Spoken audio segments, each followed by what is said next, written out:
Bueno, muy buenas tardes a todos y gracias por conectarse. En primer lugar, gracias a Carlos por haberme invitado a esta conferencia del ciclo del 2023, la conferencia de apertura. Para mí, Carlos siempre ha sido una persona que tiene un valor increíble por su energía y siempre ha cooperado conmigo y con todos nosotros en esta labor académica, que a veces es un poco difícil.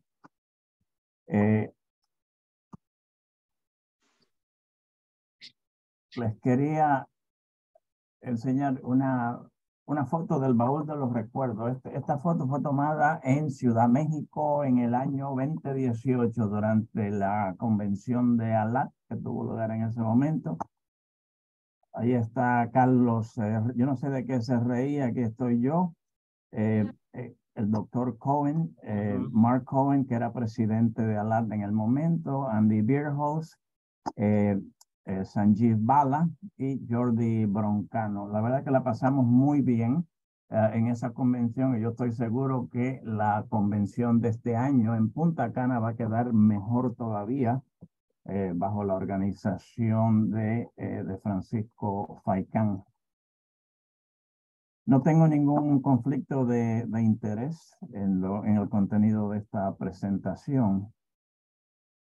Los objetivos de mi charla, lo que voy a hacer es que voy a repasar un tipo de cáncer de pulmón que yo encuentro que es muy interesante y en cierta forma desafiante para los radiólogos. Y les voy a dar algunos de los detalles de este tipo de cáncer que lo hacen difícil muchas veces de diagnosticar. Les voy a enseñar distintas formas de presentación, algunos de los escollos y las lesiones que uno va aprendiendo. Les quiero enseñar estas líneas del doctor Walton Lillehei. Walton Lillehei fue para mí el cirujano cardíaco más eminente de todos los tiempos. Él estaba en la Universidad de Minnesota. Él fue el que empezó a hacer la cirugía de corazón abierto y muchas de las técnicas que se utilizan fueron unas que él desarrolló en los años 60. Y él decía que nuestra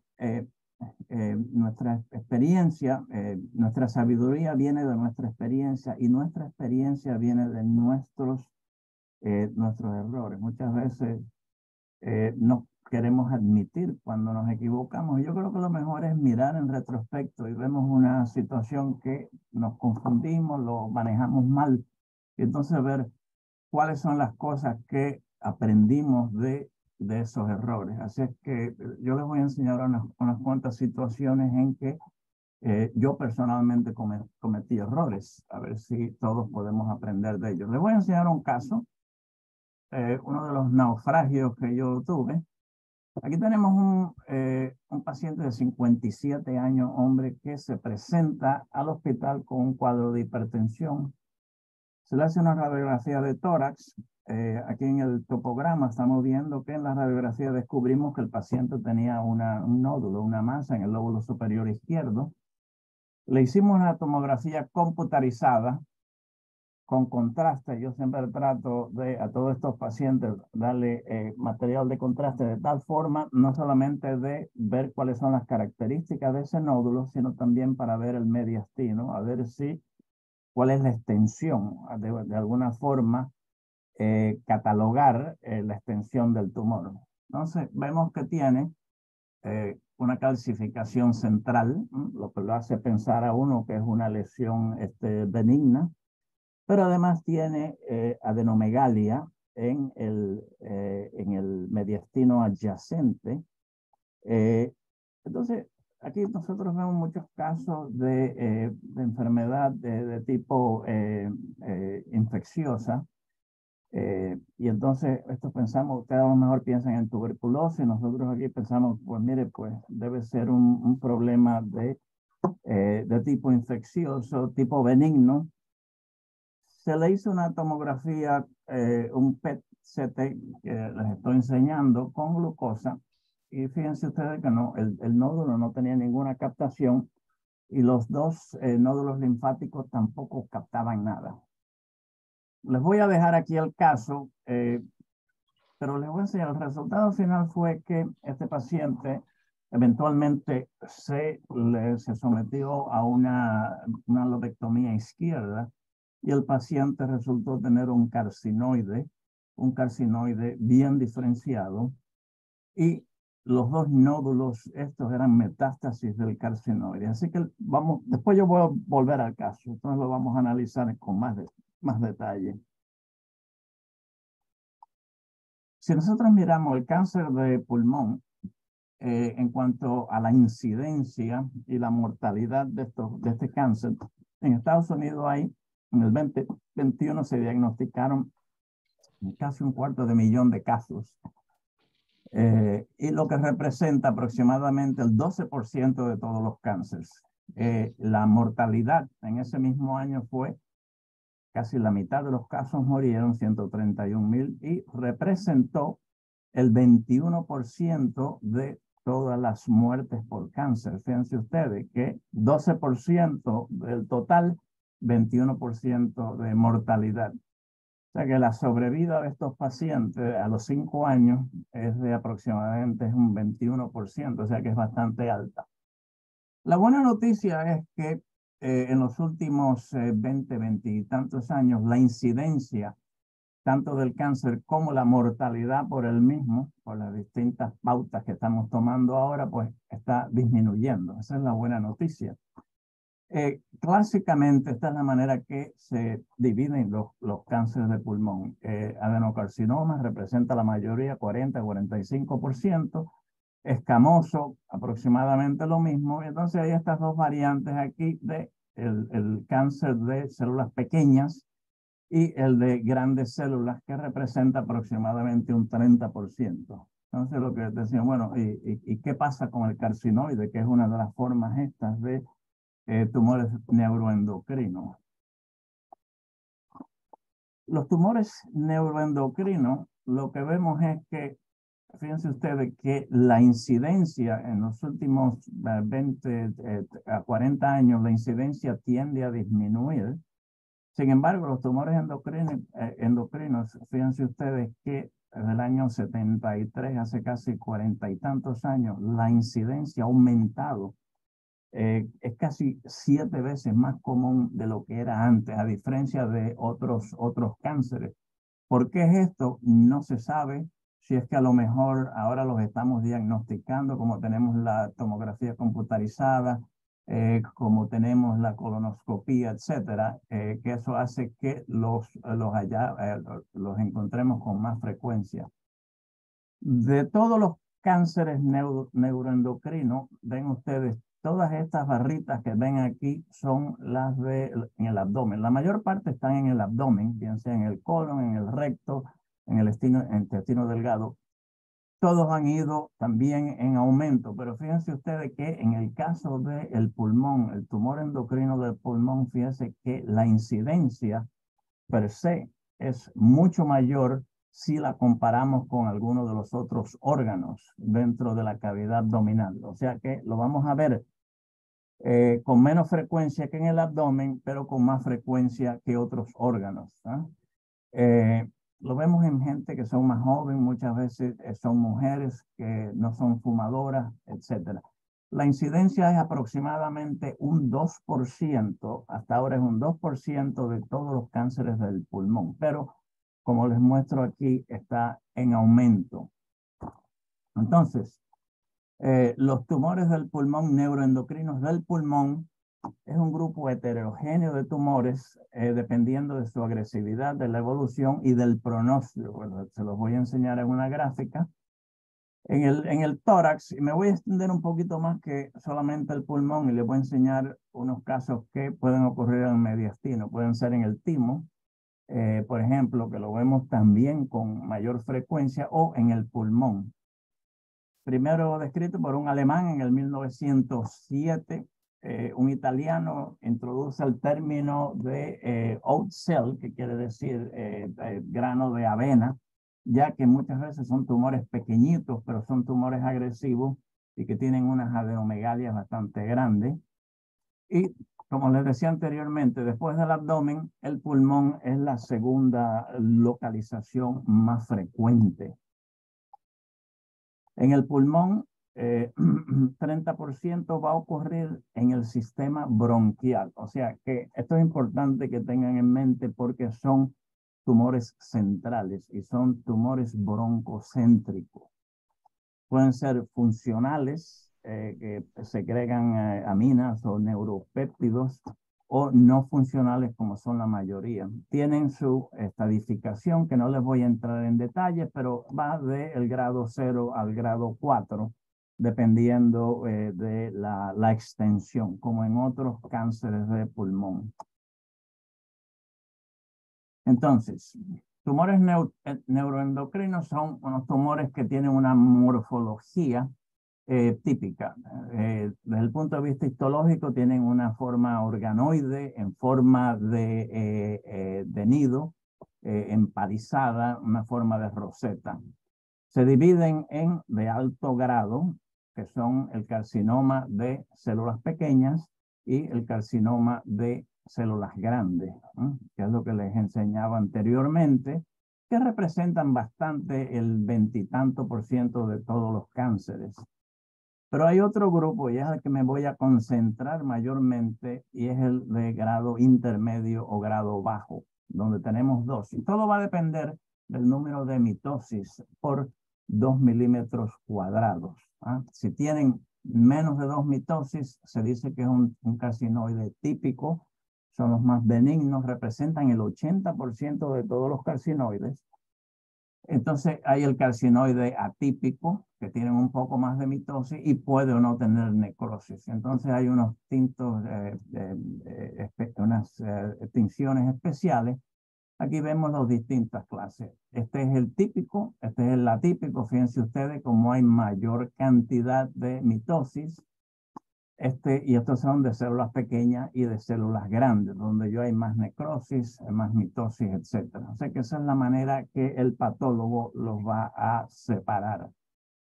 En el caso nuestro, era un carcinoide típico, a pesar de que ya tenía metástasis al mediastino adyacente. Tumores, el tumor de células grandes, el término en inglés es large cell, células grandes.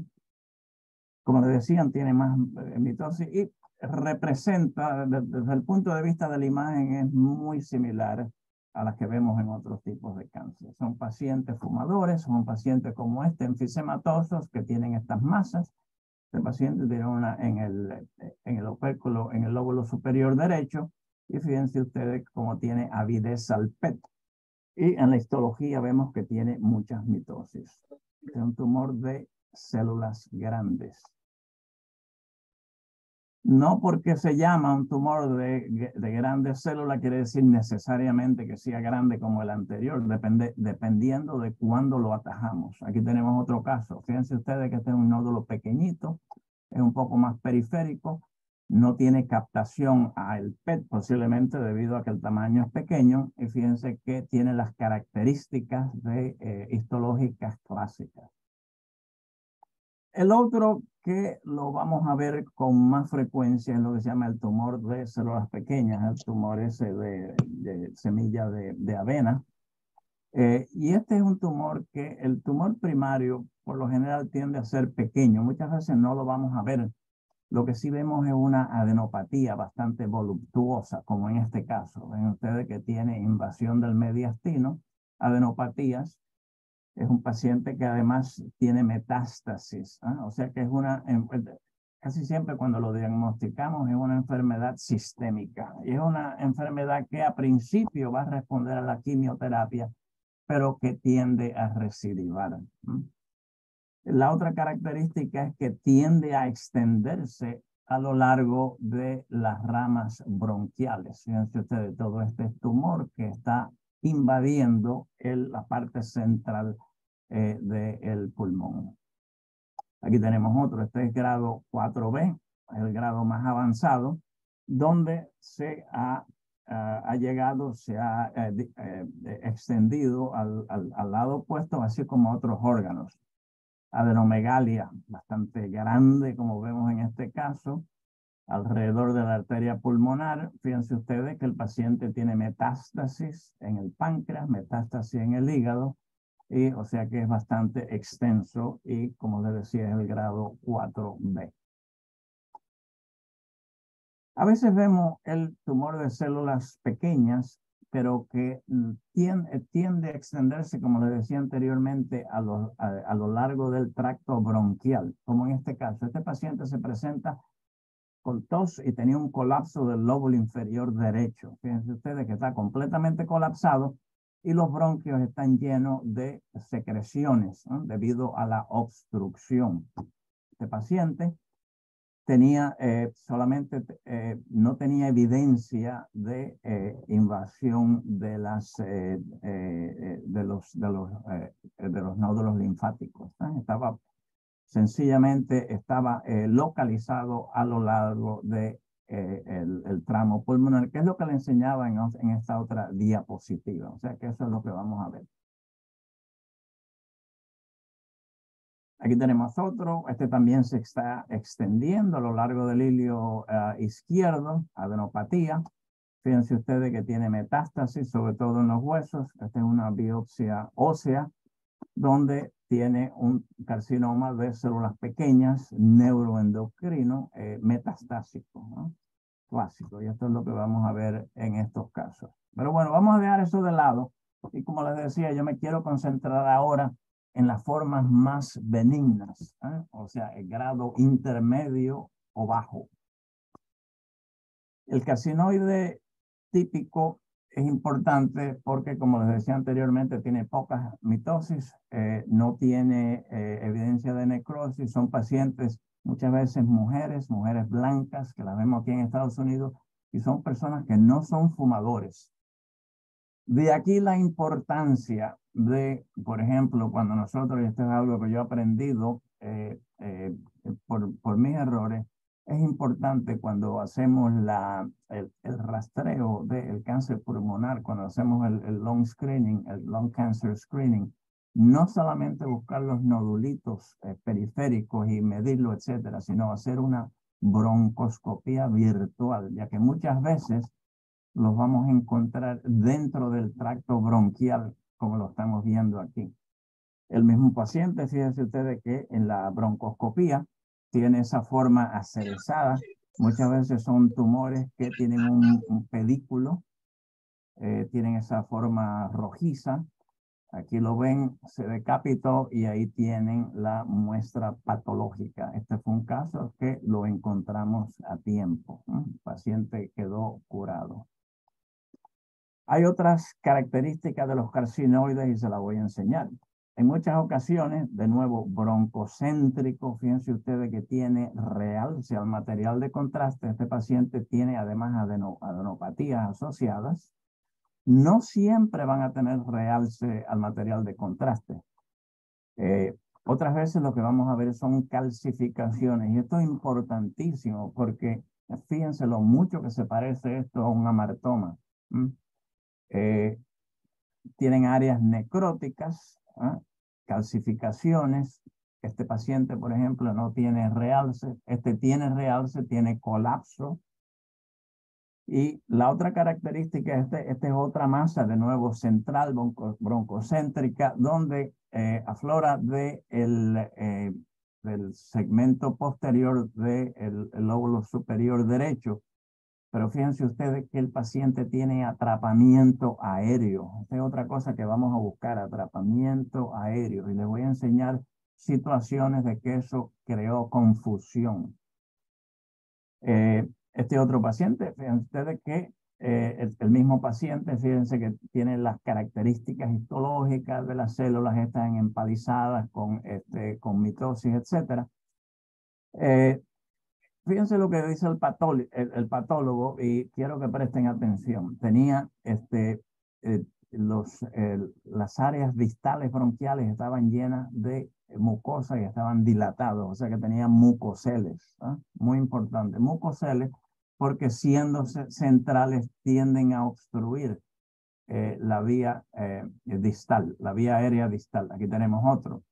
Central, realce, tiene un poquito de necrosis y fíjense ustedes cómo tiene esos bronquios dilatados, secreciones que están retenidas. A veces no son secreciones, a veces es el mismo tumor que empieza a penetrar en las áreas más profundas del tracto bronquial. Aquí tenemos este paciente, de nuevo parece un amartoma, calcificaciones, áreas de necrosis, broncocéntrico. Aquí la tienen, esta es la pieza operatoria. Este paciente se le hizo una resección, una lobectomía inferior derecha. Ahí tienen el tumor y se sacó y ven ustedes que tienen un grado alto de mitosis. Este me parece que era una forma atípica, ¿no? Diagnóstico diferencial. Con lo que le he dicho, hay dos cosas que tenemos que tener en cuenta. Para mí, uno que se parece mucho es el tumor fibroso de la pleura. A veces están metidos dentro de la cisura, como en este caso. Entonces tiene áreas de alta captación al material de contraste y áreas necrosadas. Entonces este es el tumor benigno fibroso de la pleura que puede semejar, pero sobre todo al amartoma. Este es un amartoma. Fíjense lo mucho que se parece a el carcinoide que les había enseñado anteriormente. Yo antes veía esto cuando era más joven y decía, es un amartoma, tiene calcio, no hay que hacerle nada más. Ya he aprendido que a menos que la masa tenga grasa, grasa bona fide, que tenemos que ponerle un marcador y estar seguro de que es tejido graso, no podemos decir que es un amartoma. Son pacientes que hay que hacerle algún tipo de biopsia, hacerle una broncoscopía, etcétera, ya que se parecen mucho, ¿no?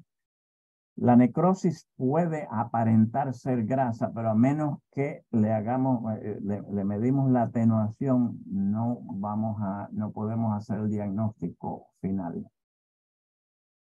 A veces, este es otro carcinoide, fíjense ustedes, a veces lo que sucede, como les decía, que se va a extender hacia las partes más profundas, parece un salchichón, donde hay áreas de realce al material de contraste, hay áreas necróticas, pero no está invadiendo fuera del bronquio, se está extendiendo de una manera broncocéntrica. Esto no son secreciones, este es tumor dentro del lumen bronquial.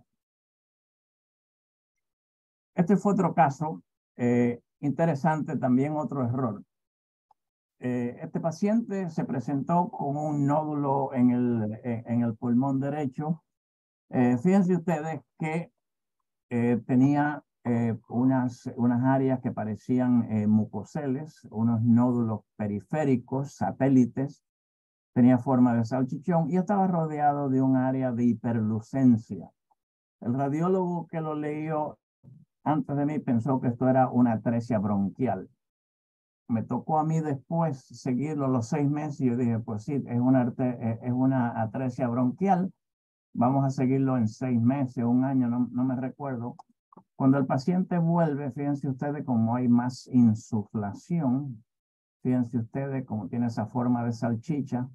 Pero noten que aquí había un ganglio linfático que ya ha empezado a crecer. O sea, este resultó ser un tumor neuroendocrino con metástasis en un T2N1, la forma N1. Y como lo decía, lo que nos engañó fue el hecho de que había esa hiperlucencia alrededor de la lección.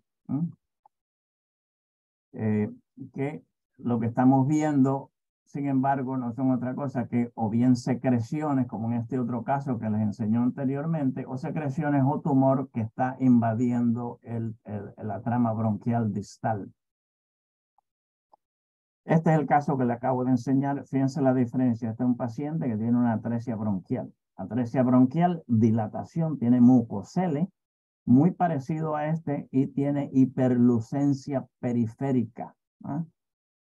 Que bien sea porque el paciente tenga enfisema o en estos casos podemos tener también que hay hiperlucencia alrededor. Acuérdense que son tumores que están metidos dentro del bronquio y entonces lo que hacen es que lo van a tapar y entonces va a ocurrir la hiperlucencia, más o menos lo que está ocurriendo en la atresia bronquial. Muy importante.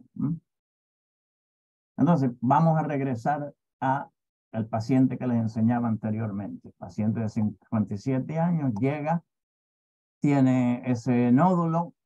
Yo pensé que tenía una calcificación central, tenía esa adenopatía. El PET con glucosa era completamente normal.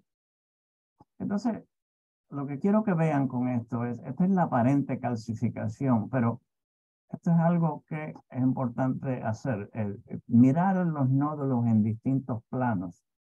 Fíjense ustedes, cuando en el plano coronal lo que parecía ser una calcificación no es otra cosa que un vaso sanguíneo.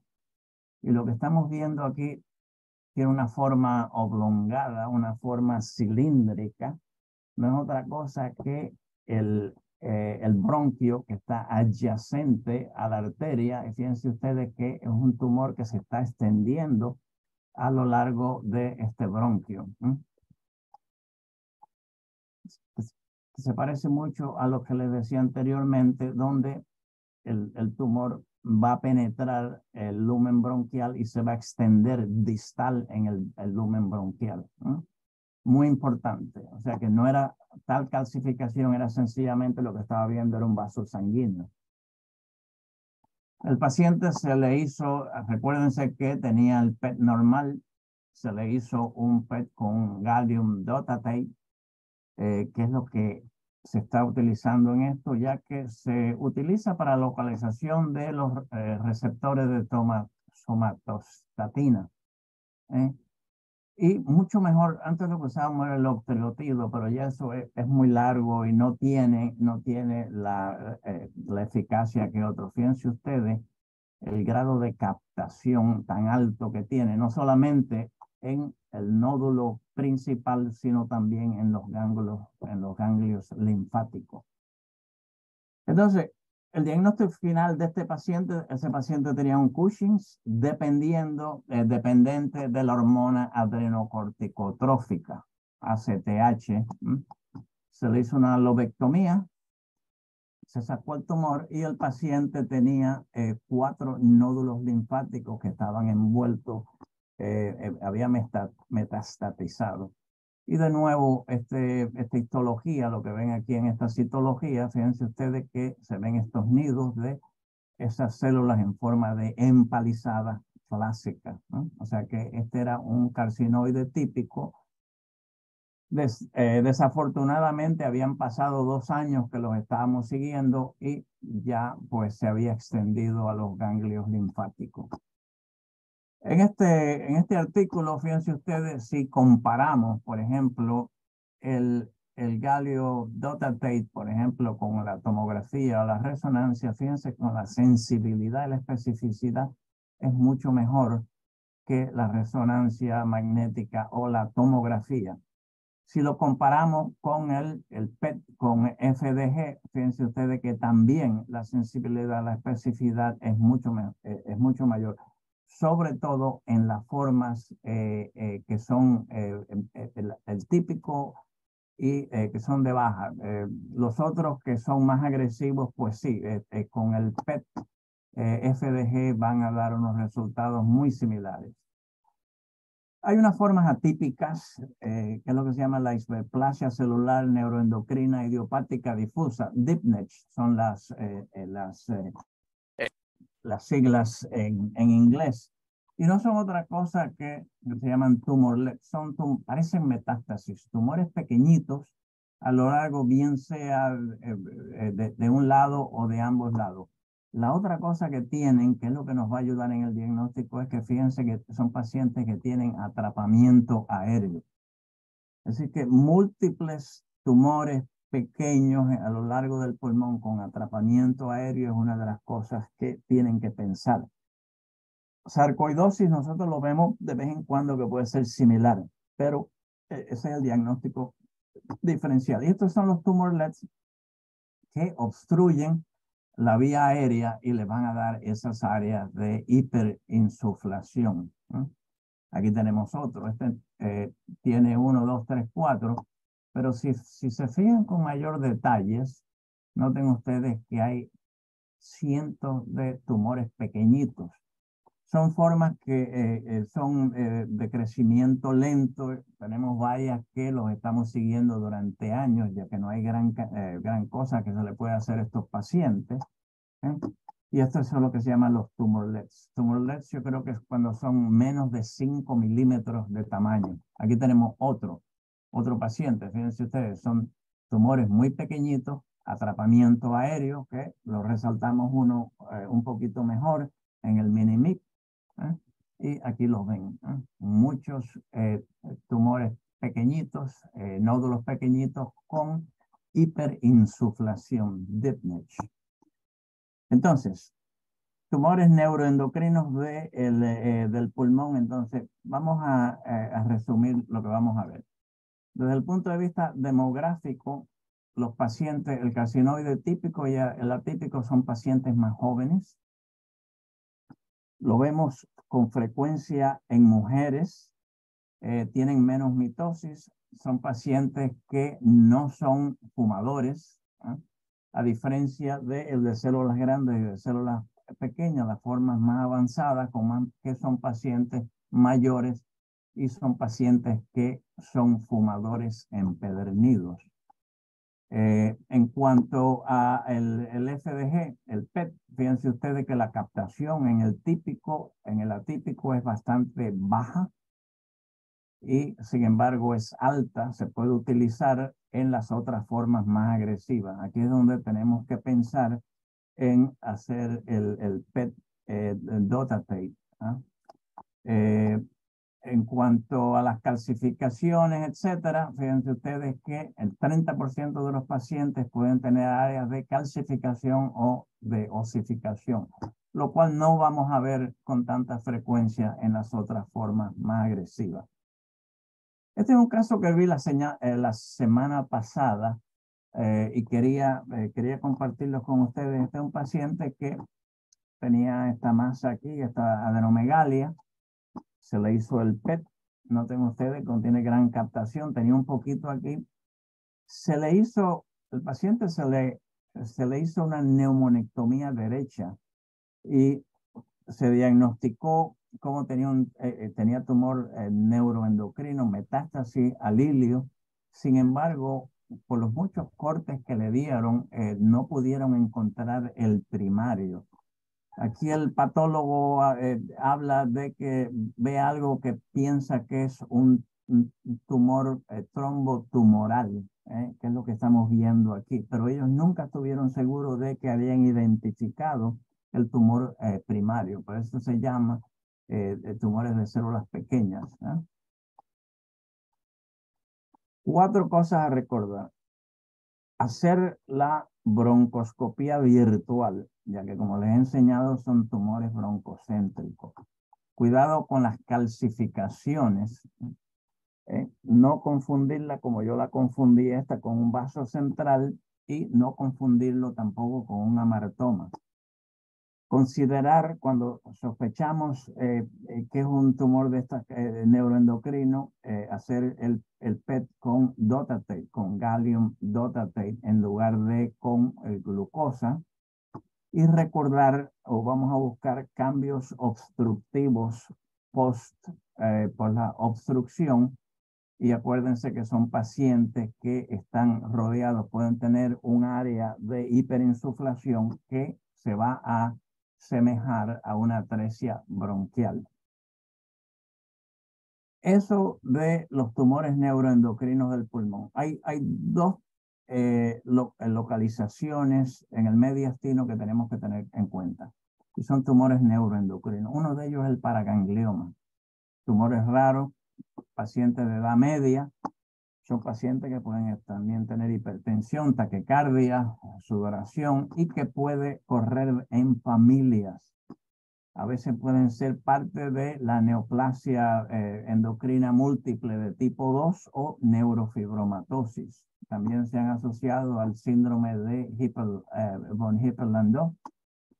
El diagnóstico diferencial va a ser la enfermedad de Castleman, donde vamos a ver que hay una adenopatía que tiene realce, hemangioma, metástasis, por ejemplo, con los tumores de tipo de cáncer renal. Les voy a enseñar un caso. Este es un paraganglioma. La localización más, la que yo he visto con más frecuencia es lo que estamos viendo aquí. En esta localización están en proximidad a la aurícula izquierda, cerca de la aorta ascendente y justamente sobre el pericardio, ¿no? Son tumores que pueden ser bastante grandes, son tumores que tienen un grado alto de vascularización, como estamos viendo aquí.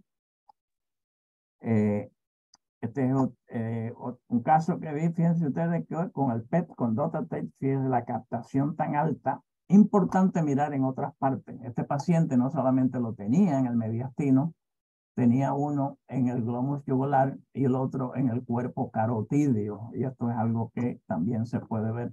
Lo otro que quiero que vean es, fíjense ustedes, como de una forma saprofítica, como el tumor está adquiriendo vascularización de las coronarias. Este es un paciente que durante muchos años tenía angina de pecho. Se trató, no mejoraba, entonces le hicimos un TAC de angiocoronario y descubrimos que lo que tenía era este tumor en el mediastino. Este es otro, este paciente yo lo vi hace par de semanas. Este paciente se le había hecho un bypass, un puente aortocoronario, a 7 años antes. También desarrolló una masa en la localización típica. Pero fíjense ustedes cómo el paciente tenía una mamaria interna que no estaba envuelta, pero la safena, los puentes safenos, fíjense ustedes cómo el tumor había secuestrado gran cantidad de la vascularidad. Los cirujanos entraron y fue obviamente una operación bastante sangrienta y no se lo pudieron sacar todos, ¿eh? Obviamente es un paciente que cuando se le hizo el bypass 7 años antes, pues no estaba presente y es un tumor que derivó toda su vascularidad del mismo. Noten ustedes cómo tiene un FDG, pues es SV de 25 casi, ¿eh? También para gangliomas y feocromocitomas, fíjense ustedes cómo se puede utilizar tanto el FDG como el gallium dotatate. La otra localización que la vemos no con tanta frecuencia, pero la vemos más que lo que la veíamos antes, es lo que se llama el carcinoide en el timo. Son tumores agresivos, son malignos en el 80% de los casos. Recuérdense que en el caso de los carcinoides, solamente el 25% son mucho más agresivos. Pacientes también de una edad media avanzada y se pueden asociar a endocrinopatías y el diagnóstico es bastante pobre. Esto es lo que vamos a ver. Parece un timoma agresivo, pero cuando se le hace la biopsia o la resección, entonces nos damos cuenta que era un carcinoide del timo, de la glándula tímica. Bueno, entonces para sintetizar, ¿qué tenemos que recordar? La incidencia de tumores neuroendocrinos está en aumento, ha aumentado 7 veces en los últimos 40 años, a diferencia de otros cánceres. Importante recordar las características en la imagen, que son endobronquiales, que tienen calcificaciones y que tienen atrapamiento aéreo. Y recordar de hacer un PET con gallium dotatate, que es más específico para las formas de carcinoides. Y hay otras formas de tumores neuroendocrinos que van a ocurrir con menos frecuencia dentro del mediastino. Lo cual trae una pregunta y es, bueno, si nosotros tenemos un paciente, le hacemos una tomografía computarizada, tiene un tumor central, si a esos pacientes de entrada, si le vamos a hacer el PET, se le debe hacer un PET con DOTA-T, yo creo que sí. Hablando con la gente de medicina nuclear, que son las que manejan el PET, ellos lo que dicen es que tarda, hay una lista de espera que es más larga que hacerle el PET con gadolínio, pero es algo que se debe considerar. Así que yo pienso que en el futuro vamos a ver más y más la utilización de PET con gallium dotate. Bueno, y aquí voy a terminar. Me he tomado 40 minutos, así es que le paso el micrófono a Carlos a ver si hay alguna pregunta.